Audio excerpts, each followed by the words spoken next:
Este es un tema del que vamos a platicar a continuación con el doctor Samuel Stone. Él es especialista en estudios internacionales y ciencia política. Y doctor, me da muchísimo gusto poder saludarte esta mañana, porque vaya que es un tema que de repente nos parece lejano, pero los efectos están más que vigentes en nuestro territorio y en general en el mundo. ¿Cómo estás? Muy bien, muchas gracias por la invitación y es un gusto estar aquí con ustedes de nuevo. Pues justamente, creo que todos y todas los que manejamos lo hemos visto en el precio de la gasolina, ¿no? Sí. A lo largo de los últimos, pues ya casi 2 meses que va a ser desde que empezó la guerra estadounidense-israelí en Irán.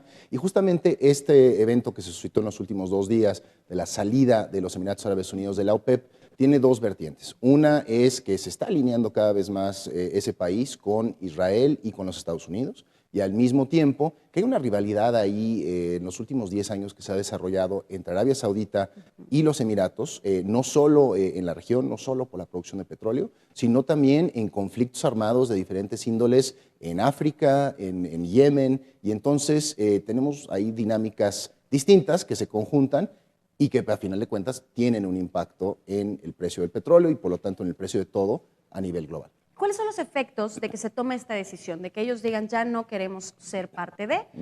¿Qué es lo que va a ocurrir? Sí, la OPEP lo que hace es que trata de controlar el precio del petróleo global. Actualmente solamente controlan un 30%, 35% de la producción de petróleo, pero hace varias décadas, algunos quizá de los que nos vean que tengan un poco más de edad se acordarán que en los años 70 hubieron varias crisis petroleras, en parte porque la OPEP, que controlaba en ese entonces 50, 55% de la producción, decidió limitar esa producción para subir los precios. Entonces, eso es algo de lo que ellos tratan de hacer, manejar un precio que les convenga a los países que producen petróleo.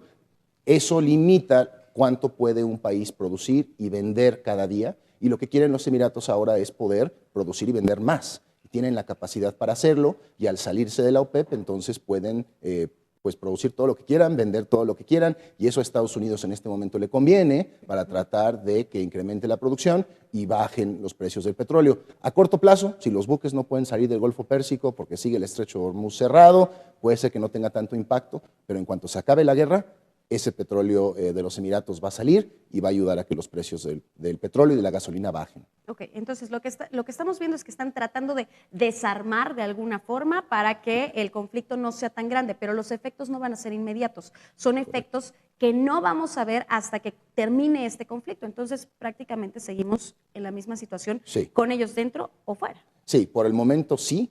Creo que la esperanza aquí de Estados Unidos y la esperanza de los mismos Emiratos es que en cuanto se logre realmente una paz duradera, lo cual claramente no estamos en ese momento ahorita, pero que esa producción inmediatamente se desate y ayude a que los precios del petróleo puedan bajar. Eso va a tardar tiempo, inclusive si la guerra se terminara hoy, inclusive con esta salida de los Emiratos de la OPEP, va a tardar tiempo en que los precios de la gasolina regresen, quizá no regresen del todo a los precios que existían hace 2 meses, y claramente sabemos que si los precios de la gasolina suben, también suben los precios de todo, porque todo se transporta, ¿no? Nadie consume realmente productos locales en la gran medida, no se puede en el sistema globalizado que tenemos, y entonces todo se tiene que transportar, todo sube cuando la gasolina sube. Y tú, desde tu expertise, ¿cómo crees que se puede ir solucionando este conflicto? Vaya, hemos visto distintos intentos de tregua, hemos visto estas cartitas que hacen, haciendo sus peticiones cada uno de los países, pero que no se respetan y finalmente siguen derivando en conflicto.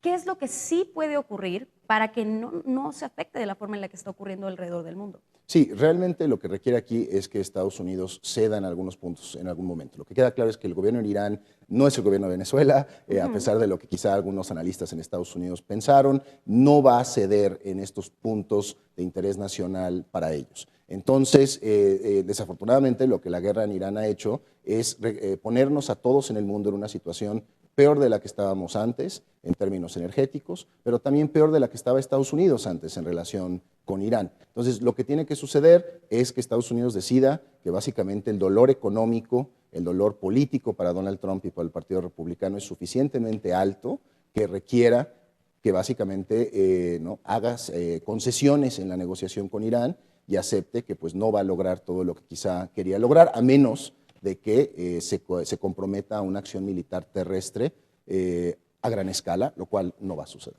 Y tú ves a un presidente Donald Trump que diga, no lo logré. Muy complicado creo pensarlo así. Es más, el día de ayer volvieron a subir los precios a nivel internacional del petróleo cuando salió en la prensa de que estaban considerando nuevas opciones militares en Irán. Israel nunca ha cesado del todo sus ataques en Líbano, la ocupación en la gran mayoría de la Franja de Gaza después de ese acuerdo de paz que también está posible de caerse. Entonces, yo lo veo muy complejo, yo veo que no hay una posibilidad pronta de que el conflicto tenga un fin definitivo. Sin embargo, Trump cambia de opinión a veces de un día para otro, de un minuto para otro, a veces hasta en la madrugada con un tuitazo, ¿no? Entonces, siempre puede cambiar, pero en este momento no creo que sea algo factible. Tú decías, no es el gobierno de Venezuela, pero lo que hemos visto es un intento de desequilibrar el poder que existe dentro de Irán y de alguna forma lo han hecho. Hoy, esa es mi pregunta, quisiera preguntarte, ¿cómo está Irán hoy después de todo lo que ha vivido, después de todos los ataques que ha recibido por parte de Estados Unidos y de Israel? Sí, pues para empezar con la población civil, pues es trágico, ¿no? Porque esta población civil sufrió violencia de su propio gobierno en diciembre, cuando la población se estuvo manifestando en contra del gobierno. El gobierno asesinó a más de 30,000 de sus propios ciudadanos para poder pues apaciguar esas protestas. Y meses después, pues les toca este bombardeo israelí estadounidense. Entonces, la población civil está sufriendo, la infraestructura civil está algo dañada, no es una buena situación para ellos. A pesar de lo que Estados Unidos dice, la capacidad militar iraní no está en cero. O sea, todavía vemos cómo Irán logra minar y mantener sus minas en el estrecho de Hormuz para que los buques no puedan pasar. Vemos cómo tiene la capacidad todavía de atacar buques civiles que están pasando por el estrecho de Hormuz. Entonces, a pesar de que está muy debilitada ciertamente las Fuerzas Armadas iraníes, no están del todo, digamos, en ceros. Y esto pues refleja simplemente que a pesar del gasto gigantesco que ha hecho Estados Unidos de municiones económico para esto, pues Irán ha podido sostenerse dentro de esto. Y hay que dejar muy claro, el régimen en Irán es un régimen brutal, no hay nada ahí defensible, es violador de derechos humanos, pero al mismo tiempo lo que sí queda claro es que Estados Unidos no ha podido lograr lo que quizá quería lograr en un inicio. Pero le quitaron la cabeza a este régimen Sí. de poder que existe dentro de Irán y aún así no vimos un cambio. Es decir, ¿se lograron reestructurar Sí. en cuanto al poder particularmente? Sí, eso es lo que mencionaba en relación a que no es Venezuela, ¿no? El régimen en Venezuela, tanto bajo Maduro como antes bajo Chávez, estaba muy enfocado alrededor de una persona, era completamente personal. En Irán no, Irán ha tenido casi 50 años este régimen para consolidarse, para crear estructuras, para crear cadenas de mando y cadenas de sucesión en caso de que algo así sucediera. Ese gobierno se viene preparando para asesinatos y para este tipo de acciones a lo largo de muchas décadas ya.